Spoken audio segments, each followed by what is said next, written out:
Hello, I'm Joyce Woodworth. Welcome to the Spirit of Winona.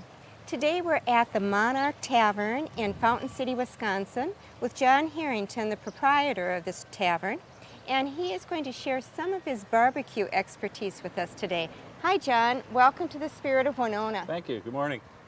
John, give me a little background first off on the Monarch. I know it has quite a history, but give me a brief history of it. Well, it was built in 1893 and 94 by the Oddfellows, which was a men's philanthropic organization back then that have since kind of died out.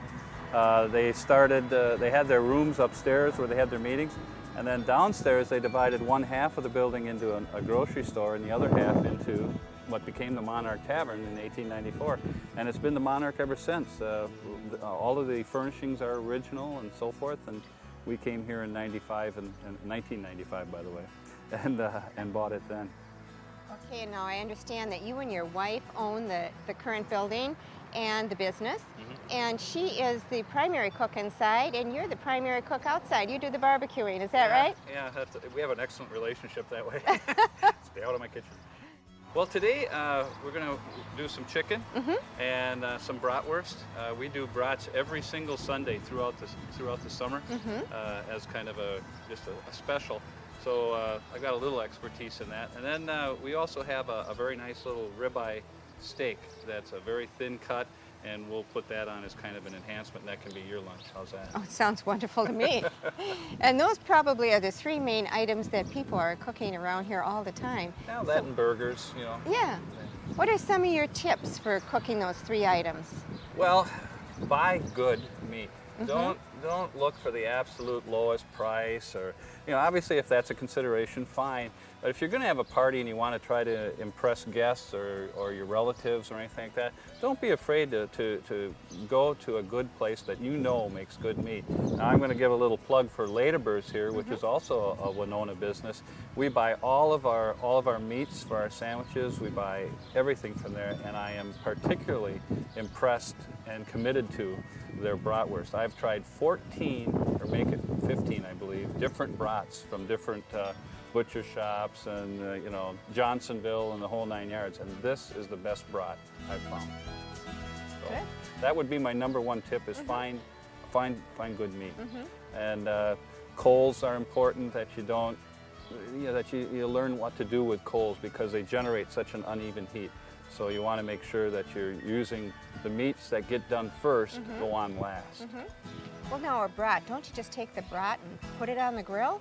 Well, that's what I do. What you'll hear, and I'm sure a lot of your viewers are going to say, oh, you're supposed to boil them first, or you marinate them first and everything. Well, by boiling, you're taking a lot of those natural juices out of the brat.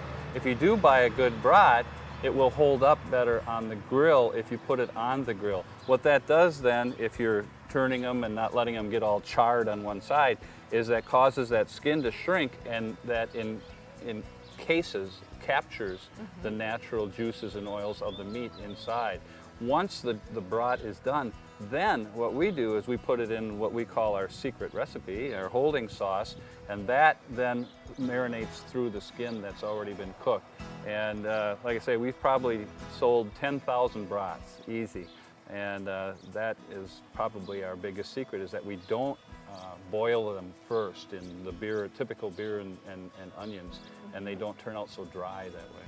And are you going to share your secret sauce with us? I can do that. Oh, yeah, it's good. nothing. It's not a major thing. We do.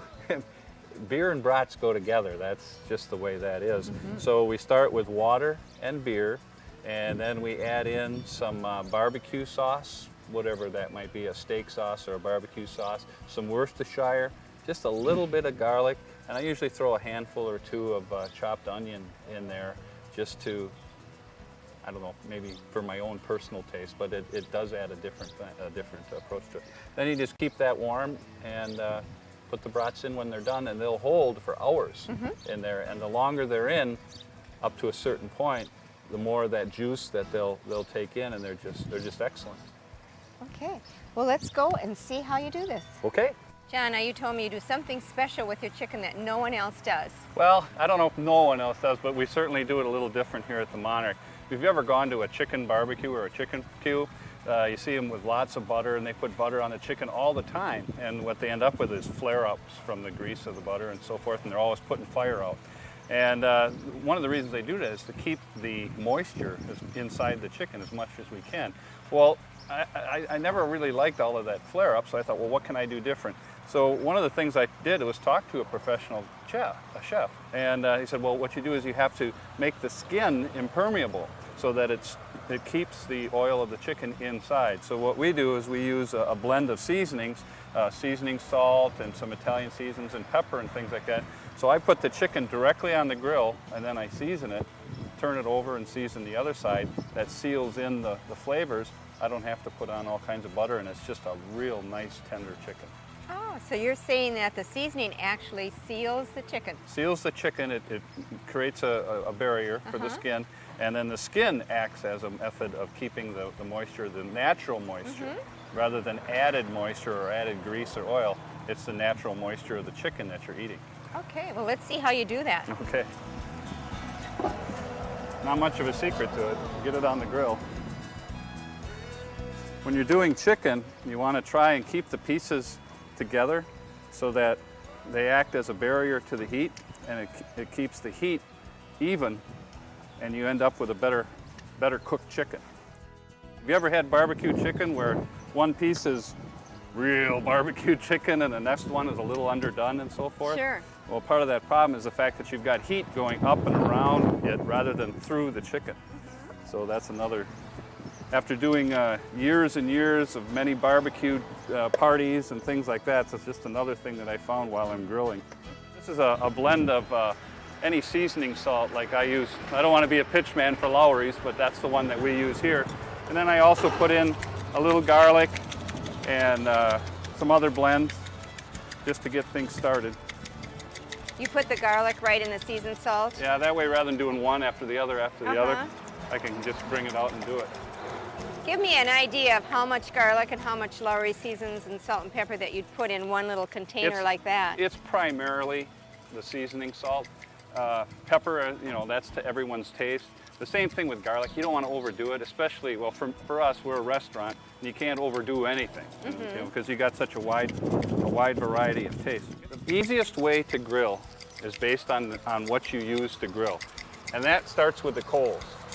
You don't go out and buy, just because there's a dollar store somewhere, and I'm not denigrating what they do, buy good coals, good briquettes. And I use nothing but Kingsford, and I tell you, I've grilled thousands of times.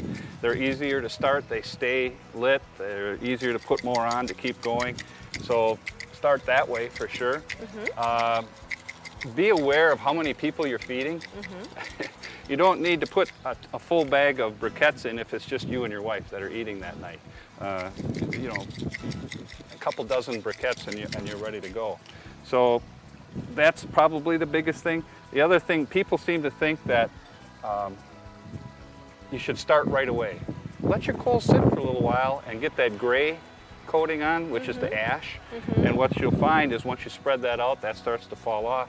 You'll get a much better result, a more pleasing result, a more even result. By the way, what I'm putting on now is Italian herbs. And it's not Italian chicken, but it's just a blend of herbs that tastes good on the chicken. I really recommend it. It's excellent combined with this. Sure. Culinary secrets, and where do you get this? You can get this at the co-op in Winona, or Zabel's, Hiawatha Foods. I think that's down on 3rd Street. So it works well. Okay. So you have your Lowry seasons, pepper, salt, and garlic on one side, and you have your Italian herbs on both sides. Right. You want to put the chicken on first because the chicken takes the longest to do, other than, longer than brats or hot dogs or hamburgers. You put the chicken around, and then in the middle, that's where once you got things, your first turnover, then you can start putting your brats in and things like that. They won't take as long. But barbecuing is like anything else. Practice makes perfect. If you're going to do it once a year, you're not going to be as good as a guy that does it every single Sunday. Right. So that's probably how you got your expertise. You do it every Sunday, don't you? We grill brats out on right by the front of the garden here every single Sunday from Memorial Day well past Labor Day. And that's my way of saying hi to people. You want a great way to meet people, stand outside and wave at them. I cake a a meat thermometer. And once the chicken, you want to keep it up to at least 160 degrees. Once it gets up into that area, then you know that you're basically safe to eat. But take a look. If it looks nice and pretty and gold and everything, starting to get some black marks on there, then you want to turn it over. This is the way you want your chicken to start looking when you're turning it over. I'm turning it over a little bit early perhaps, but I don't want to take the chance on it getting charred, and it create a good initial heat on the skin. Remember I talked about how the skin will shrink and act as that casing device? This is how you'll be able to do that. Now, how long has that been, John, since you've put it on? Oh, I don't know that that's even been 20 minutes, has it? I think it's probably been about 20 minutes. Yeah. But it looks beautiful. It's a great color, looks nice and juicy, and and it hasn't shriveled up right. or gotten all dark and black or anything like that. Chicken does not have to be black to be done. You have to learn timing and where the hottest part of your grill is. And if you're willing to stand back a little bit and get a good pair of tongs, don't buy those little cheap ones that burn the hair off your knuckles, but get yourself a good pair of tongs so that you can reach across without burning yourself and turn things. It's a worthwhile investment just for your own comfort level. Sure. And you end up getting chicken that's starting to look pretty nice without a lot of work.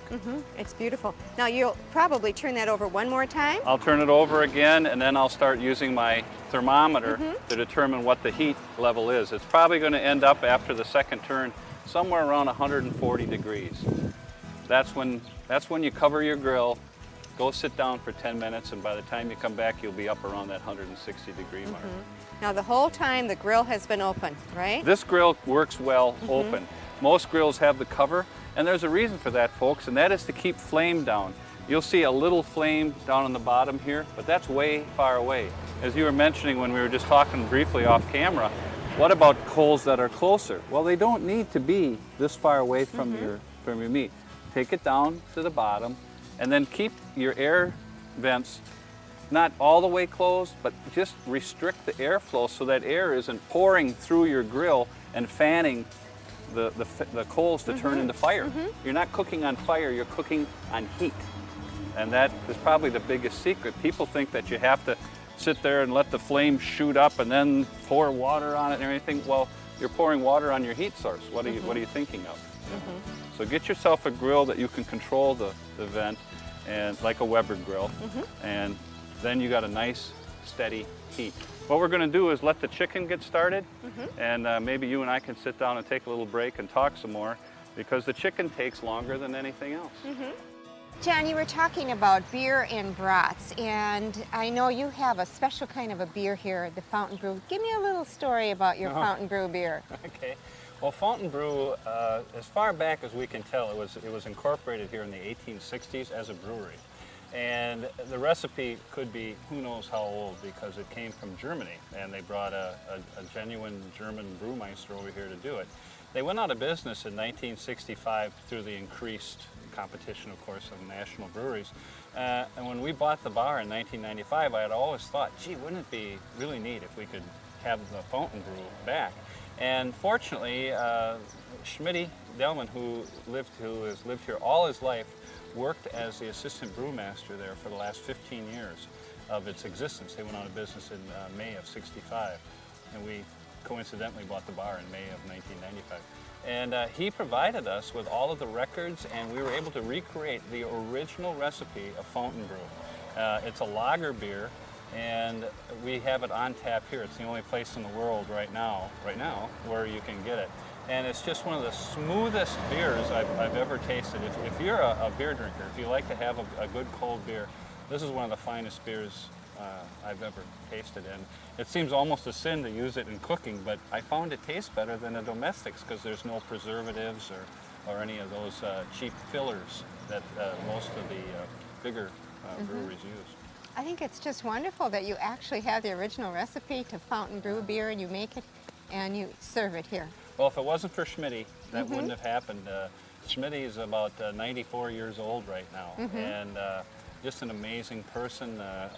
Without him, there wouldn't be a Fountain Brew any longer. It would be a piece of remembered history rather than a piece of the future. Lucky for us, he kept the recipe. That's for sure. He kept amazing records. Who brews it for you? There's a small little microbrewery north of Chippewa Falls, a small town called Dallas. And I know Fountain City is small, but Dallas is about half that size. And we make a real good partnership. He brews our beer according to our recipes and does just a wonderful, wonderful job. Very consistent. It's always the same when you taste it. Mm-hmm. Great, I can't wait to try it. Well, you got a chance coming up here in just a little while. Okay.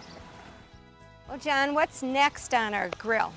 Well, we've got the chicken going, and we've already turned it once, so as far as the timing issue, we seem to be pretty good there. What we're going to put on now are some brats. Okay. And I got a couple dozen of them here, all ready to go. And again, with brats, you're dealing with a lot of pork. Mm-hmm. And of course, you've heard of trichinosis. I think that's one of the reasons why they used to say boil your brats first. Mm-hmm. Obviously, safety and sanitation has changed a lot over the years. You want to keep them cold right up until the time you use them. Don't let them sit outside while your coals are getting hot. Keep them cold, then bring them out and put them on your fire.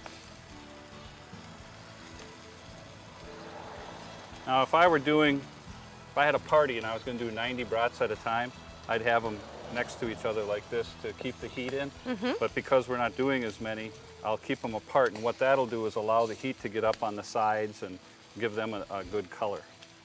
Okay.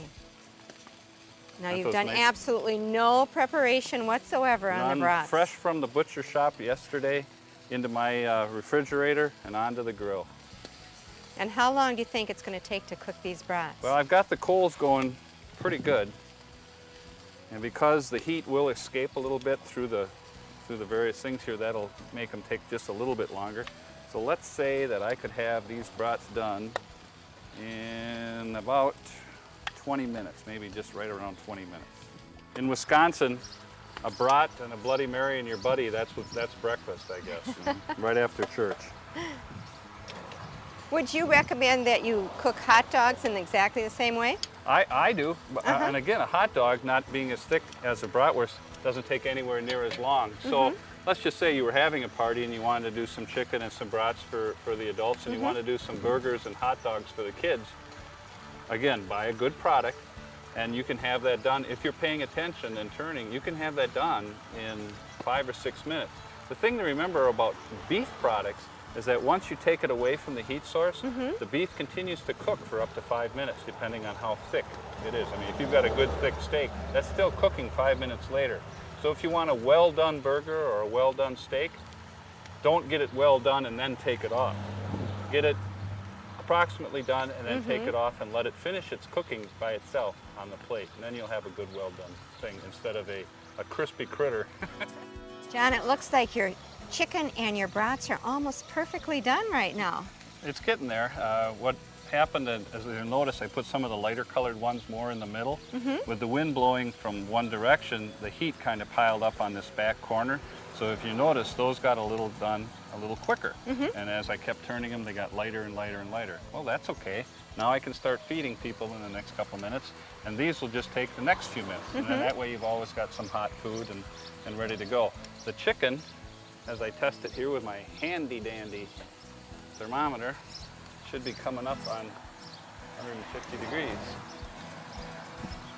Oh, it's pretty close. Getting up to about 140, which, if you recall, I said it's going to be about that. Now again, this is a thicker piece of meat, so when I put it over into the legs and thighs, they're up to 160 degrees. So the guys that like dark meat, chow's on, let's go. And how long has it actually taken now to cook the chicken? The chicken took about 45 minutes, I'd say. 45 to 50 minutes. Okay, and how about the brats? The brats, this section here is ready to go after about 25 to a maximum of 30 minutes. Okay. And the next level will be ready in probably about another 7 minutes, and the white meat will be done for sure within 10 minutes. Okay, and now the next step is you would take the brats off and put them in the sauce that you prepared? Put them in the sauce. Well, Joyce, what I'm going to show you now is how we make our quote-unquote secret brat sauce. And it's pretty simple, really.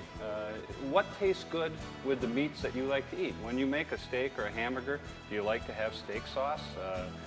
Do you like to have salt? And what are the things that you use when you season your meats? So that's how we decided to start making our sauce. Basically, you take a little water and some beer for brats, okay? I mentioned that beer and brats go together, especially in Wisconsin and Minnesota.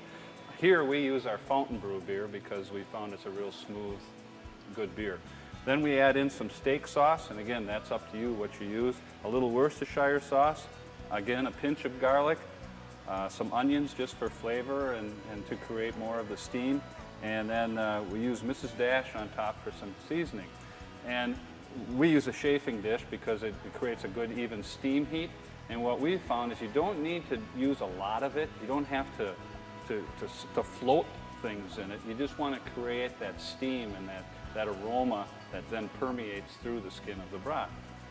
And there you go.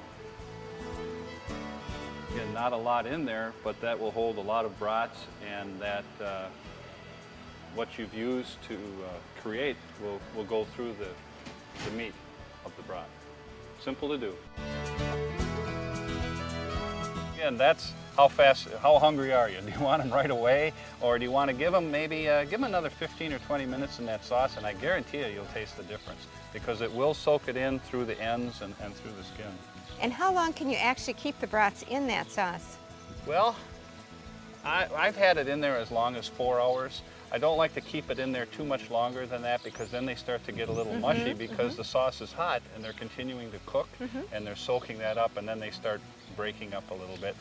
And a mushy brat is better than no brat, but it's not as good as one that's fresh off the grill. John, what did you do to prepare these steaks? Well, these are sandwich steaks. As you can see, they're a very thin cut. They're not going to take very long on the grill. And I think people make a mistake by buying the thickest steak they can possibly make. Kids in particular keep running over and going, when are we going to eat? When are we going to eat? Well, this steak can get done on a nice hot grill like this in just a matter of minutes. And what I did is I used the same blend of seasoning that I did on the chicken. And beef is just as important as chicken to seal that outer layer, and you get that searing effect, that nice, pleasant looking steak. And again, it seals the natural juices inside. You don't have to get into using butter or things like that. I'm going to place them in, right now with the wind blowing, I'm going to place them in what is about the hottest portion of the grill. You don't want to turn steaks or hamburgers too often. Have you ever seen people when they're on the grill, or you walk into a little cafe and they're mashing the hamburger down? All you're doing is making it tough. So put them on, let them get seared on the one side, and then turn them over one time. And with a little, on these you're not going to have to worry about it too much, but on a thicker steak or a pork chop or even a hamburger, just get yourself a little knife and take a little slit in the middle of the meat, and depending on what color of the juice that runs out and how much, you'll be able to tell pretty much whether you've got rare, medium rare, well done, etc. What I've done is I flipped one of the steaks because the way you can tell is, as you see here, the juice is starting to puddle up on the meat and run off. What's happened is that the other side has been sealed by the heat and by your spices and everything, and then the heat is pouring through the meat, which is forcing some of the blood up and out. So what you want to be able to do is get that over so that that side gets seared and keep as much of that into the meat as you possibly can. Well, John, typical for this area and typical for a barbecue, you get rain in the middle of the barbecue. A little bit of rain, that's right. What are you going to do about that? At least everything's done. It is done, and it looks fabulous. Everything looks wonderful. So tell me now exactly how long you think it took to cook everything on this plate. Well, from the time I poured the briquettes into the grill until us sitting down, and there was a little bit of stuff in between, approximately an hour and a half to an hour and 45 minutes, and we've got everything that you need. And now we get to taste it. Now we get to taste it. Okay, well, let me have a taste first before I go off.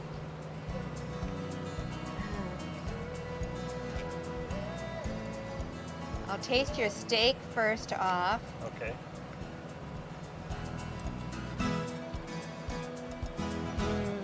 It is wonderful. That works, huh? I can't believe it's such a thin steak, and it tastes so good. Yep. Like I say, it didn't take long either. That was maybe on there, maybe 7 minutes at the outside, 8 minutes, something like that. Definitely you can have a small sandwich steak done in 10 minutes and ready to go. It is fabulous. And your brat, I can see that it was sealed perfectly. Hope so.